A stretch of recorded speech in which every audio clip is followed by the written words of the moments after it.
जय हिंद। आप सभी लोग अच्छे से होंगे और सभी लोग अभी थोड़ी देर पहले अभी आप लोगों ने मैथ क्लास ली है। अवनीश सर के जो उस दिन के शायद 5 क्वेश्चन बचे हुए थे और उन्हीं से संबंधित आज उन्होंने अपने प्रश्नों को पूरा किया है। चूँकि आज हम लोगों को कांग्रेस की स्थापना का जो कि हम लोग एक चरण प्रारंभ कर रहे हैं और क्रमबद्ध तरीके से हम लोग नोट्स को पूरा करते हुए उसकी प्रैक्टिस को पूरा करते हुए अपनी तैयारी पे थोड़ा सा और मजबूती ला रहे हैं, ऑफलाइन और ऑनलाइन दोनों के माध्यम से। ठीक है ना, जो आपको आगे आने वाले एग्ज़ामों में आपके लिए थोड़ा सा सहायक सिद्ध होगा।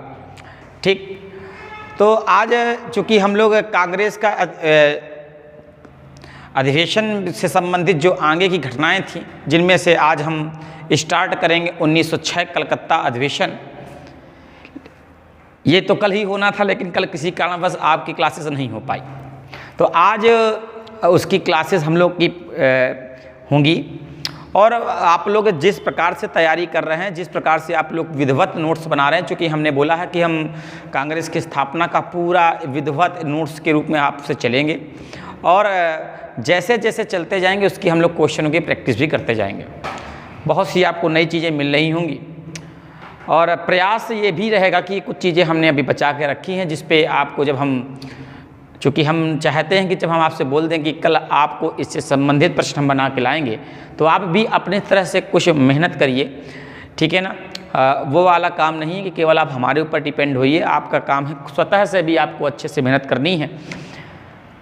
ठीक है ना, स्टार्ट करने के पहले जैसा कि अभिनेश सर ने बताया था कि आपकी लगातार जो ऑफलाइन क्लासेस हैं, ठीक है ना, वो आपकी चल रही हैं। अगर हम अकबरपुर ब्रांच की बात करें तो सुबह 8 बजे से क्लासेस स्टार्ट हो जाती हैं और जिनमें से MTS का बैच, SSC का और पुलिस का, ये बैचेस चल रहे हैं आपके। ठीक है ना, पहला बैच 8 बजे से है, दूसरा बैच अगर किसी को MTS ज्वाइन करना है तो वो 11 बजे से आ सकता है, पुलिस का बैच ज्वाइन करना है तो 12 बजे से आ सकता है। और हाँ, हाल ही में जो 2 महीने बाद आर्मी का बैच लगा हुआ है, ठीक है ना, ये उन लोगों के लिए बात है जो आर्मी की अच्छे से तैयारी कर रहे हैं। ठीक है ना, और वो अगर ज्वाइन करना चाहते हैं तो वो अभी ज्वाइन कर सकते हैं, क्योंकि 1 सप्ताह बाद हम किसी की एंट्री नहीं देंगे। कारण क्या है कि बाद में वो बच्चे आ जाते हैं और फिर इसके बाद बोलते हैं सर हमारा कोर्स पूरा कराइए, या फिर तो उस कारण से उन बच्चों का नुकसान होता है जो पहले से ही तैयारी कर रहे हैं। ठीक है ना, तो वो बच्चा 5 हो, 10 हो, 15 हो, उससे मतलब नहीं है। लेकिन हमारी आदत सब जानते हैं कि अगर हमने बोल दिया कि 7 दिन बाद किसी की एंट्री नहीं होगी, मतलब नहीं होगी। ठीक है ना, क्योंकि अभी होली के आसपास शायद हम किसी का भी आर्मी वाले बच्चों का कोई भी अवकाश नहीं देंगे और विधिवत हम लोग ST के माध्यम से, और कल से नोट्स स्टार्ट हो जाएंगे आप लोग को मिलने, तो उसी के आधार पे हम लोग चलेंगे। ठीक, पुखराया वाले बच्चे जो भी अभी एग्ज़ाम देकर आए हुए हैं, घर पर बैठ के होली का वेट कर रहे हैं कि होली आ जाएगी। कुछ बच्चों से बात होती है तो वो बोलते हैं कि सर वैकेंसी नहीं आ जाए, तो परेशान न होइए बेटा, आपका सिलेक्शन नहीं होगा। आप इस कॉपी पेन में लिख लो। कारण क्या कि जितना आपने अच्छी से तैयारी कर रही है, जब आप मजबूत हो जाते हैं थोड़ा सा, तो घर पर बैठ जाते हैं। ठीक है ना, आपको ये बात स्वतः पता है कि आप किसी भी काम को, आप क्रिकेट मैच खेलते हैं, अगर आप 1 महीने बाद खेलने जाएंगे ना तो आपको गेंद से डर लगना स्टार्ट हो जाएगा। वो तो क्रिकेट है, वैसी ही पढ़ाई है। ठीक है ना, आप बहुत आसानी से मेहनत करके जब आप लोग को समय आता है कि अब सिलेक्शन का समय आ चुका है, चाहे वो रूरा वाले बच्चे हों, ठीक है, अकबरपुर वाले बच्चों में तो रेगुलरिटी है और वही आधार उनके रिजल्ट का। तो जो लोग बैठे हुए हैं, बैठने का कोई मतलब नहीं है। अंतिम में अगर आपका पुलिस का पेपर आएगा तो 2 महीने का समय होगा और उस समय हम रिवीजन करा रहे होंगे, ना कि कोर्स पूरा करा रहे होंगे। मैं झूठ नहीं बोलूँगा, बाकी किसी भी कोचिंग में आपको कोर्स 2 महीने में करा दे, हो सकता है कि वो करा सकता है, तो आप विधिवत वहाँ ज्वाइन कर सकते हैं, लेकिन यहाँ पर हमारे यहाँ रिवीजन चलेगा। ठीक है, अभी से आ जाइए, विधिवत आराम से चल रहा है। आपका जो पुखराया का बैच है वो 8:30 बजे से स्टार्ट हो जाता है, आपको 8 बजे तक 8:30 का मतलब होता है 8:30 से स्टार्ट, 8:40 नहीं। आपका काम है कि कुछ बच्चे क्या करते हैं, 8:30 का मतलब होता है कि 8:30 से चलना चालू कर देते हैं, ऐसा नहीं। चलते हैं बिना समय गवाए। 4 चीज़ें हैं जिनमें से आज 3 चीज़ों को हम लोग कंप्लीट करेंगे। कलकत्ता अधिवेशन, सूरत अधिवेशन और मुस्लिम लीग की स्थापना। आप देख चुके थे कि बंगाल विभाजन प्रारंभ हो चुका था। बंगाल विभाजन जो कि लॉर्ड कर्जन की एक फूट डालो राज करो नीति के तहत जो एक बीज पनपाया था उन्होंने कि पूर्वी जो क्षेत्र था उसमें हिंदू और जो आपका पश्चिमी क्षेत्र था मुस्लिम थी, उसी की कड़ी में आगे बढ़ते चीज़ें चलते हैं। 1905, अब हम दो पक्षों की बात करेंगे। एक पक्ष वो चल रहा है 1905 से जो मुस्लिम वर्ग है जो कर्जन के आधार पर चलेगा, आप उनको भी देखेंगे, और कुछ हमारे ही कांग्रेसी जो स्टार्ट हुए हैं कांग्रेसी, तो आप ये देखेंगे कि कांग्रेसी जो एक चले थे, सबसे पहले आपने देखा कि उदारवादी आए, उन्होंने स्वराज की मांग की, लेकिन उन्हीं उदारवादियों में कुछ लोग ऐसे भी थे जो ज़्यादा किसी चीज़ का इंतज़ार नहीं कर सकते थे, जो इंतज़ार नहीं कर रहे थे, जो फैक्ट एकदम सीधे उनको आंसर चाहिए, वो वाला सिस्टम। तो उन्हीं में से आप देखिएगा कि 1905 में ही उन्हीं उदारवादियों जो तेज़ तर्राज, जिनको थोड़ा सा विलंब पसंद नहीं है, जो सीधी बात है वो चीज़, तो उन्हीं में से आप देखेंगे उग्रवादी, जिसे हम गरम दल और नरम दल दो भागों में देखेंगे। 1905 बनारस अधिवेशन, गोपाल कृष्ण गोखले, वहाँ से कंडीशन स्टार्ट हो चुकी थी, थोड़ा सा मतभेद आना स्टार्ट हो चुके थे, क्योंकि दोनों के काम करने के तरीके अलग अलग थे। एक ऐसा था जो रिक्वेस्ट करता था, एक ऐसा था कि सर देखिए रिक्वेस्ट करेंगे लेकिन ऐसा भी रिक्वेस्ट नहीं करेंगे हम कि विलंब हो जाए, ठीक है ना। तो 1906 में एक समय ऐसा लग रहा था कि अब यहाँ से पहली बार विभाजन होने जा रहा है और कहीं ना कहीं कुछ समस्याएं क्रिएट होंगी। विभाजन होने का कारण भी अलग अलग है। आप देखिएगा कि यहाँ पर पहली बात तो अध्यक्ष पद को लेकर ही बवाल स्टार्ट हो जाएगा। तिलक चाहते हैं कि लाला जी बन जाएं अध्यक्ष। देखिए पहले नरम लोग सोचते हैं कि उग्रवादी और उदारवादी में अध्यक्ष पद को लेकर विवाद था, नहीं, पहले तो गरम दल में ही विवाद चल रहा है। तिलक का मन है कि लाला जी बने, लेकिन यहाँ पर समस्या क्या है कि जो तिलक के सेनापति कहलाते हैं विपिन चंद्रपाल, देखिए सुनिए प्रश्न, तिलक का बंगाल में सेनापति कौन था? विपिन चंद्रपाल। वो चाहते हैं कि नहीं तिलक जी आप बने, ठीक है ना। ऐसी कंडीशन पे भूपेंद्र नाथ बसु वो नहीं चाहते हैं कि कहीं ना कहीं से जो कांग्रेस के जो अध्यक्ष हैं वो गरम दल के लोग हों, क्योंकि तरीका अलग है, सब अपने लोगों को चाहते हैं, ठीक है ना। तो यहाँ पर आप देखेंगे कि कलकत्ता अधिवेशन में 1906 की बात चल रही है और 1906 में भूपेंद्र नाथ बसु, ये प्रश्न बहुत इंपॉर्टेंट है क्योंकि ये कई बार आ चुका है कि 1906 में कलकत्ता के अध्यक्ष कौन थे अधिवेशन के? दादाजी थे। तीसरी बार अध्यक्ष बने, ठीक है ना। और ये प्रश्न नहीं आया है कि उन्हें बनाया किसके द्वारा गया है, तो भूपेंद्र नाथ बसु ने इन्हें अध्यक्ष घोषित किया था, ठीक। अब यहाँ से थोड़ा सा एक प्रश्न अगर कभी भी इस पर कठिन आएगा तो मेरे हिसाब से ये प्रश्न बनने वाला है और इसमें कई बच्चा गलती करने वाला है। अगर आपसे ये पूछा जाता है कि कलकत्ता कांग्रेस का अध्यक्ष कौन था, नो डाउट आपका आंसर दादा भाई नौरोजी आएगा। जो बच्चे समझ रहे हैं, ठीक है ना, दादा भाई नौरोजी आएगा। लेकिन प्रश्न को अगर थोड़ा सा इस प्रकार से रख दिया जाए कि कलकत्ता अधिवेशन के स्वागत समिति के अध्यक्ष कौन थे, देखिए प्रश्न यहाँ से चेंज हो गया है। अगर स्वागत समिति के अध्यक्ष की बात की जाए तो आंसर यहाँ पर आपका क्या होगा बेटा? भूपेंद्र नाथ बसु, ठीक। हाँ, ये प्रश्न अभी तक नहीं आया है, दोनों ही प्रकार से प्रश्न नहीं आया हुआ है। एक प्रकार से ये भी बन सकता है कि 1906 का कलकत्ता अधिवेशन के अध्यक्ष दादा भाई नौरोजी थे, इन्हें किनके द्वारा घोषित किया गया था अध्यक्ष पद के लिए? तो आंसर क्या होगा? भूपेंद्र नाथ बसु। शायद पहली बार मैं आपको नोट्स में लिखा रहा हूँ। इसी कांग्रेस के मंच से स्वराज शब्द का प्रयोग किया गया दादाजी द्वारा, स्वराज का प्रस्ताव पारित किया गया।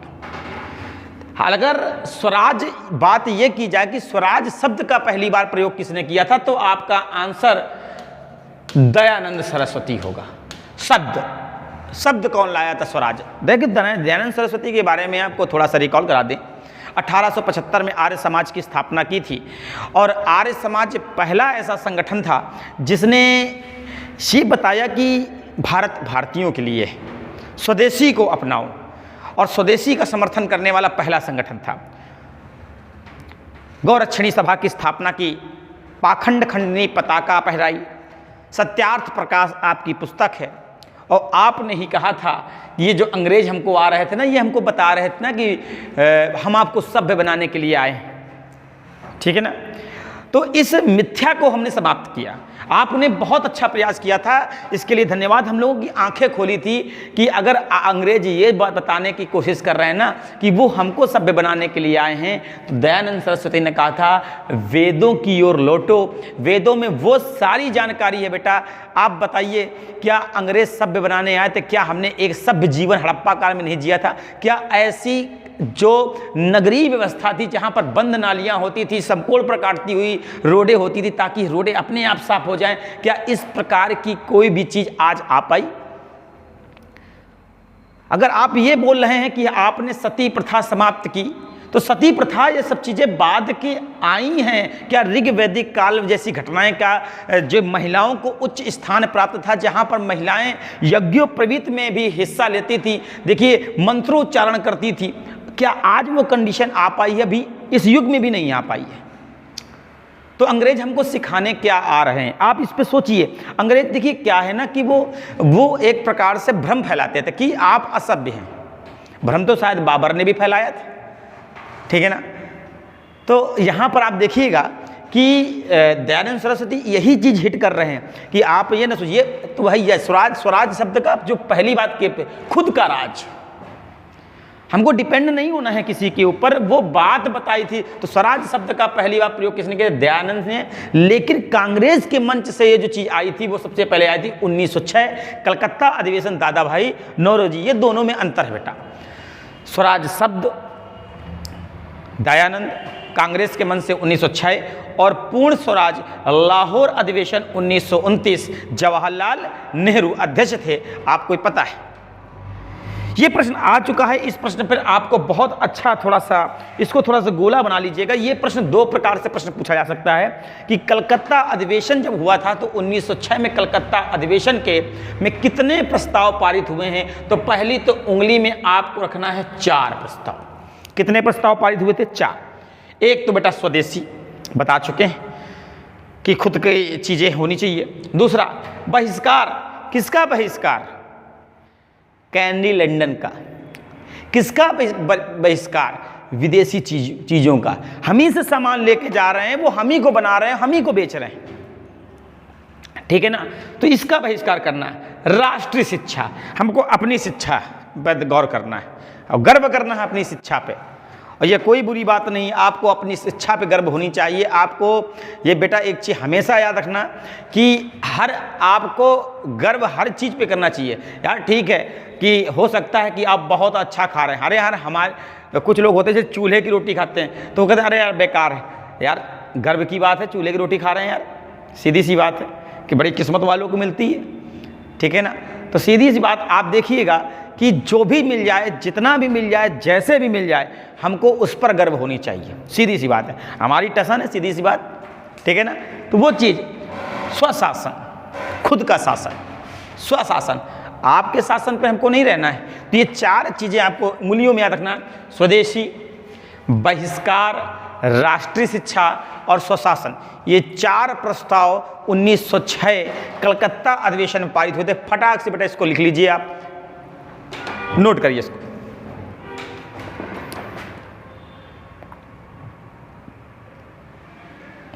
चलते हैं अब। देखिए जैसे तैसे कहीं ना कहीं देखिए हमेशा कॉन्सेप्ट क्लियर रखिएगा। जब भी लड़ाइयाँ होती हैं और ऐसा लगता है कि अब यहाँ से 2 भाई अलग होने वाले होते हैं, तो पिता या बाबा कोई भी एक जो आपके घर का जो बड़ा बुजुर्ग है वो आता है, वो यही कहा करता है कि बेटा कि हमारे जिंदा रहते तो ये कम से कम काम ना करो। अब यहाँ पर देखेंगे कि 1905 में भी ऐसा लगा था कि ये अलग हो जाएंगे, लेकिन गोपाल कृष्ण गोखले सब सम्मान करते थे, आ गए। 1906 में भी लगा कि अलग हो जाएंगे, लेकिन दादा ने आकर कहीं ना कहीं कंट्रोल किया। ये ऐसी शख्सियत थे ना बेटा कि जिनका सम्मान सब करते थे, ठीक है ना। अब यहाँ पर देखिए, अब यहाँ पर देखो एक चीज़ तो आज के लोगों को समझना चाहिए कि हम कितना भी कैसा भी हों, लेकिन जब हमसे बड़े आके खड़े हो जाते हैं तो भले ही आपको झुकना पड़े तो बेटा ऐसा झुकना बहुत अच्छा होता है जहाँ पर बड़ों को दिक्कत नहीं आनी चाहिए, ठीक है ना। यही भारत है, यही हमारी संस्कृति है। चलते हैं आगे, ठीक है ना। अब चलते हैं हम लोग 1907 सूरत अधिवेशन। दादा कब तक मनाएं, दादा कब तक मनाएं। आप देखेंगे कि अंतिम प्रयास भी दादा के कहने से एनी बेसेंट द्वारा किया जाएगा और ये मिलेंगे, और उसी का गिफ्ट मिलेगा 1917। एनी बेसेंट पहली बार कांग्रेस की महिला अध्यक्ष बनने वाली, ठीक है ना। 1907 सूरत अधिवेशन की बात की जाएगी। रास बिहारी बोस अध्यक्ष बने। यहाँ पर फिर वही लड़ाइयाँ चालू। पहली बार तो समय जगह को लोग हो गई। कुछ लोग बोल रहे हैं कि सूरत में होगा, कुछ ने कहा जो आपके थोड़ा सा गुस्सैल प्रवृत्ति के थे उन्होंने कहा नागपुर में कर दो यार भाई यार। अब लड़ने लगे। गरम दल चाहता था कि अब तो लाला जी ही बनेंगे अध्यक्ष, इस बार तो मानेंगे नहीं, दादा भी कहेंगे। तो चूंकि अब खुद सोचो, अगर पिछली बार जब अध्यक्ष बनने के बाद तो दादा ने क्या कहा होगा कि बउआ हम बनने जा रहे हैं, अगली बार तुम बन जाओ, यही तो बात आई होगी, तभी तो शांत हुए होंगे। अब इस बार फिर वो वही रोना होने लगा। तो कहीं ना कहीं एक गरम दल को ये लग रहा था कि यार हमारा तो कोई मतलब कि कोई वैल्यू ही नहीं है। आप 1886 से प्रारंभ हो चुके हो और अभी तक आप कुछ कर भी नहीं पा रहे हो। तो उसका सबसे बड़ा कारण क्या है कि लाला जी भी नहीं बन पाए, और अंततः बेटा जो नहीं होना था वही इसमें हुआ। और 1907 से सूरत रास बिहारी बोस की अध्यक्ष बने थे, और उदारवादी और उग्रवादी ये अलग अलग हो गए। अलग अलग होने के बाद कब मिलेंगे तो हमने आपको बताया, मिलने की जगह लखनऊ है। चाहे वो राजकुमार शुक्ल गांधी जी से मिल जाएं, और चाहे वो गरम दल नरम दल मिल जाएं, चाहे वो लीग और कांग्रेस मिल जाएं, ठीक है ना। तो मिलन का पॉइंट लखनऊ है, ठीक है ना। और यहाँ पर आप देखेंगे कि कांग्रेस पहली बार जो विभाजन हुआ है 1907 में, तो 1916 में यही एनी बेसेंट लोग प्रयास करेंगे सब लोग, ठीक है ना, कि चलो ठीक है। कारण देखो एक चीज़ देखिए यहाँ पर, 1907 में जब दोनों अलग हुए तो एक होने के रीज़न समझिए, लीग भी एक होगी। एक चीज़ तो उनके बुद्ध जीवों के दिमाग में ये बात तो आ चुकी होगी कि लकड़ी अगर अलग अलग है तो उसे तोड़ना बहुत आसान है, जो हमको बचपन में बताया जाता था। लेकिन अगर वो एक साथ हो गई तो इसे तोड़ना आसान क्या, बिल्कुल नहीं तोड़ पाओगे बेटा। अब वो कहानी थोड़ी ना है कि भीमसेन वाली की 100 हाथियों की ताकत थी, ठीक है ना। अतिशयोक्त अलंकारों का प्रयोग नहीं करना है। तो आप यहाँ देखेंगे कि 1916 के लखनऊ अधिवेशन में अध्यक्ष, इसीलिए बेटा हमने आपको सबसे पहले अध्यक्ष लिखाए थे। जिन बच्चों को 1916 का अध्यक्ष पता है वो तुरंत कमेंट्स करेंगे, मैं देखूंगा इसको बेटा 1916 का अध्यक्ष कितने बच्चों ने सही आंसर दिया है। 1916 लखनऊ अधिवेशन, ये पुनः एक हो जाएंगे। और सबसे बड़ी बात, एक बात हम बताना भूल गए थे कि जब समय स्वदेशी आंदोलन था उस समय कौन सा पत्रकार साथ में था, WH नेविंसन। आया हुआ प्रश्न है बेटा ये वाला, ये गलती ना करना बेटा, और यही याद रखना संवाददाता WH नेविंसन। जब सूरत अधिवेशन होगा और जब कांग्रेस का विभाजन होगा तो मोटा मोटा लिखेगा कि 2 भागों में अलग हुए। तो ये याद रखिए कौन सा था जो स्वदेशी आंदोलन में था संवाददाता, और कौन सा संवाददाता मतलब पत्रकार आपके सूरत अधिवेशन में भी उपस्थित था, WH नेविंसन। ये प्रश्न को डबल टिक कर लो बेटा, यही प्रश्न सबसे अच्छा है।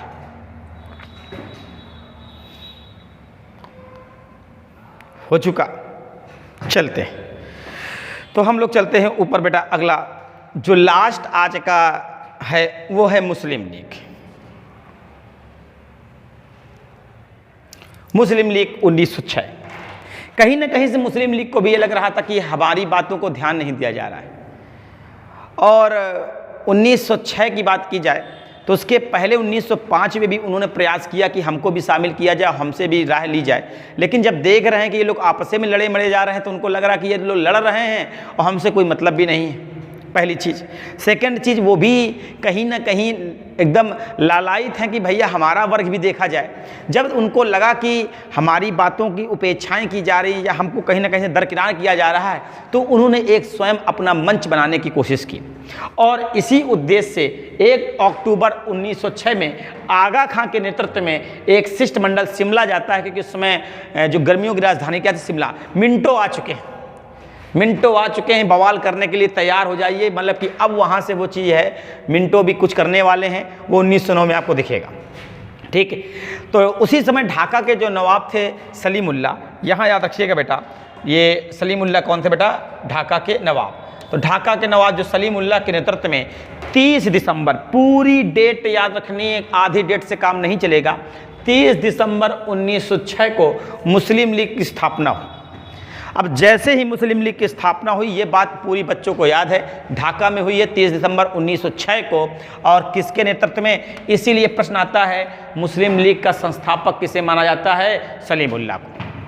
याद रहेगा बेटा, योजना कोई भी चालू हो, पीएम का ही तो नाम आएगा बेटा, वही से ही चीज़ आप देखिएगा कि अब यहाँ से देखिए सलीमुल्लाह ने क्या किया कि लीग की स्थापना तो हो गई, लेकिन लीग में लोग शामिल कैसे होंगे, लीग में लोग शामिल होने के बाद कार्य कैसे करेंगे, तो एक जो रूपरेखा होती, जो सुसंगठित तरीका एक होता है, उसे हम संविधान कहते हैं। तो देखिएगा, लीग का संविधान लिखने के लिए एक कमेटी बनाई गई, जिसके संयुक्त सचिव, मतलब कि 2 लोग एक सचिव बनाए गए थे, मोहसिन उल मुल्क और वकार उल मुल्क। तो यहाँ से आप याद रखिएगा, आपसे अगर प्रश्न पूछा जाए कि लीग का संविधान किसने लिखा है, तो मोहसिन उल मुल्क और वकार उल मुल्क, या लीग का जो संविधान लिख जो संयुक्त सचिव बनाए गए थे वो कौन है? मोहसिन मुल्क और वकार उल मुल्क। याद रखिएगा, इन्होंने जो अपना मसौदा तैयार किया था 29 दिसंबर 1907 को लीग के कराची अधिवेशन में, जो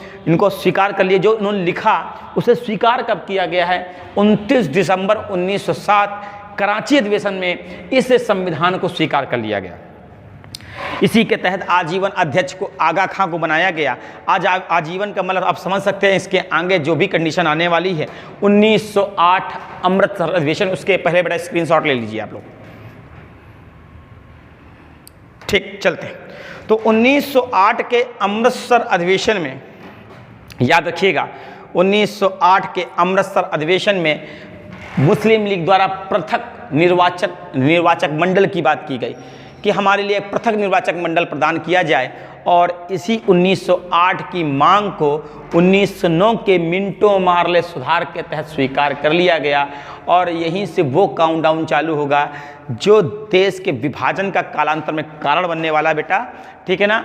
तो आप देखेंगे कि जो स्वप्न एक प्रकार से लॉर्ड कर्जन ने देखा था कि फूट डालो, राज करो, उसमें एक कदम आगे जुड़ चुका है और पृथक निर्वाचक मंडल आ चुका है। और आने का तरीका क्या है? उन्होंने, मिंटो ने कौन सी ऐसी बात की, क्या बीच में कुछ गड़बड़ सड़बड़ किया जिसका एक खामियाजा भुगतना पड़ रहा है, और अलग होने का नतीजा हमने आपसे बताया है बेटा। हो सकता है कि जो 2 भाई होते वो एक साथ उस समय अलग हो गए, उस समय उनको फर्क नहीं पड़ रहा है, लेकिन याद रखिएगा कि जैसे जैसे बेटा समय आगे बीतेगा, आपको अलग होने का जो फल है, फल पॉजिटिव नहीं निगेटिव की बात कर रहे हैं, उसका वर्तमान में आप हश्र देखना चाहते हैं तो टीवी ऑन करिए और पाकिस्तान डालिए। अगर आज पाकिस्तान को फुटबॉल बना दिया गया है, जो आ रहा है वो गोल कर रहा है, तो उसका आज देखिए दिख रहा है कि नहीं दिख रहा है? अगर यही साथ में होते तो शायद आज ये कंडीशन ना होती, और शायद किसी की हिम्मत नहीं थी। लेकिन क्या था, अलग होने का बहुत शौक चढ़ा था उस समय ना, इसीलिए कहते हैं बेटा अलग होना घर में तो बहुत सोच समझ के आप अलग होइएगा, ऐसे नहीं। ठीक है? क्योंकि एकता जिसने तोड़ी है, याद रखना उसको समय ने तोड़ा है। ठीक है, चलते हैं और कल मिलेंगे। कल क्या, कल तो बेटा आज का सार होगा। हम लोग टॉप इस बार क्वेश्चन को बढ़ाएंगे और 21 क्वेश्चन लेके आएंगे आपके लिए। कल जो भी हम सोमवार को पढ़ाएंगे और जो भी हमने शनिवार और शुक्रवार को क्लास ली है, उसी क्लास से संबंधित आपके 21 प्रश्न आने वाले हैं। और बेटा जो लोग घर पे बैठे हुए हैं, हम बहुत शालीनता से बेटा घर पर बैठने का कोई मतलब नहीं, हम वो नहीं हैं जो आपकी बड़ाई करते हैं और आप इसके बाद से बोलते बहुत अच्छा बहुत अच्छा। मैं आपको सच्चाई बता रहा हूँ और इस सच्चाई से आप भी वाकिफ़ हो। ठीक है ना? जो भी रूरा वाले हैं, पुखराया वाले हैं, अकबरपुर वाले घर पे बैठ के होली, जो ये सोचते हैं ना कि होली के बाद ज्वाइन करेंगे, तो बेटा वो कभी ज्वाइन ना करें, वो कंपटीटर है ही नहीं। ठीक है ना? कंपटीटर है ही नहीं। जय हिंद, जय भारत।